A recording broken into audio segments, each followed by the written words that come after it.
الحمدللہ رب العالمین والصلاة والسلام علی سید المرسلین اما بعد۔ 14 فروری کو یورپ میں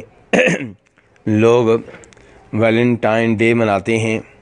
اور اسے محبت کا دن قرار دیا جاتا ہے، اور اس دن کو بطور تہوار اور بطور عید کے منایا جاتا ہے۔ افسوس سے کہنا پڑ رہا ہے کہ یہ وبا اور یہ بیماری مسلمانوں میں بھی پھیلتی جا رہی ہے۔ چنانچہ اس نام نہاد محبت والے دن مسلمان لڑکے اور لڑکیاں ایک دوسرے کو تحفے تحائف دیتے ہوئے نظر آتے ہیں، سرخ رنگ کے غبارے اڑاتے ہوئے نظر آتے ہیں، سرخ رنگ کے پھول ایک دوسرے کو تحفے میں دیتے ہوئے نظر آتے ہیں، اور یہ بیماری تیزی سے مسلمانوں میں سرایت کر رہی ہے۔ گزارش اس موقع پہ یہ کرنا چاہوں گا کہ اس دن کو بطور عید بطور تہوار منانا غلط ہے۔ ایک تو اس لحاظ سے کہ اسلام میں 2 ہی عیدیں ہیں، تیسری کسی عید کی کوئی گنجائش نہیں ہے، اور اس بارے میں مشہور و معروف حدیث سب بھائی جانتے ہیں کہ نبی علیہ الصلوۃ والسلام نے اہل مدینہ سے کہا تھا کہ تمہاری جو عیدیں ہیں اللہ نے ان کے بدلے میں 2 عیدیں اور دے دی ہیں جو ان سے بہتر ہیں، اور وہ ہیں عید الفطر اور عید الاضحیٰ۔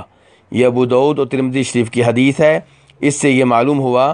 کہ نبی علیہ الصلوۃ والسلام نے مدینہ والوں سے یہ نہیں کہا کہ تمہاری 2 عیدیں بھی برقرار رہیں گی اور مزید آسمانوں سے 2 عیدیں اور نازل ہوئی ہیں، بلکہ آپ نے کہا کہ تمہاری 2 عیدیں پہلے سے چلی آ رہی ہیں ان کے بدلے میں اللہ نے ان سے بہتر 2 عیدیں دے دی ہیں، یعنی کہ تمہارے والی عیدیں کینسل ہوئیں۔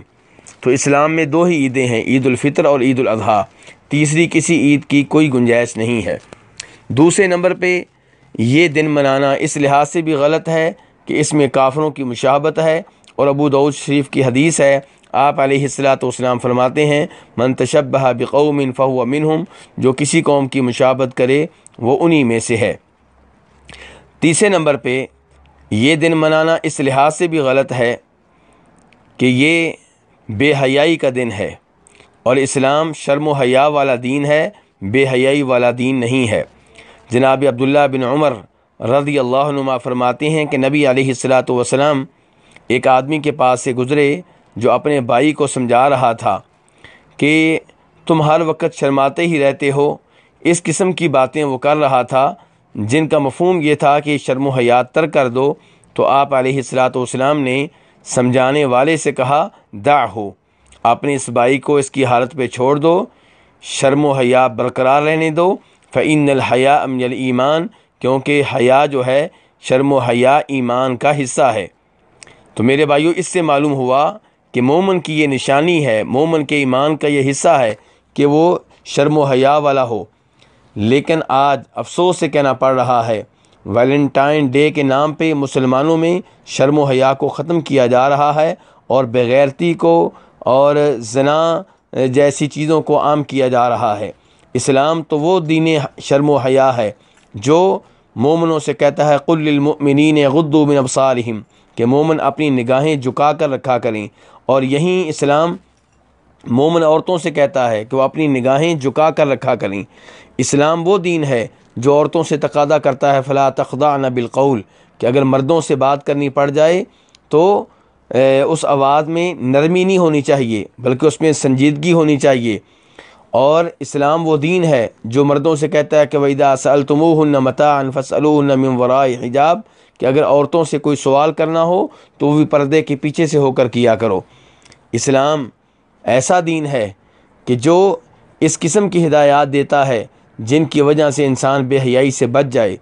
جبکہ یہ دن جو ہے، یہ دن منانا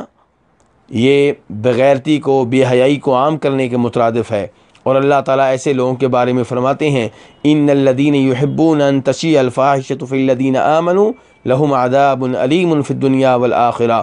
کہ وہ لوگ جو یہ چاہتے ہیں کہ ایمان والوں میں بے حیائی عام ہو جائے، ان میں بے حیائی پھیل جائے، اللہ تعالیٰ فرماتے ہیں ان کے لیے دردناک عذاب ہے۔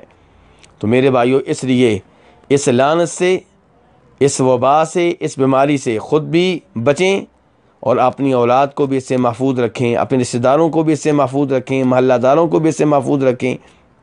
ورنہ یہ بیماری جس انداز سے پھیل رہی ہے، اس کے اثرات، اس کے برے اثرات ہم سب پہ پڑیں گے، دنیا میں بھی آخرت میں بھی۔ رب العالمین ہم سب کو اس سے محفوظ رہنے کی توفیق عنایت فرمائے اور دوسروں کو روکنے کی توفیق عنایت فرمائے۔ وصلی اللہ تعالی علی نبیہ محمد وآلہ وصحبہ اجمعین۔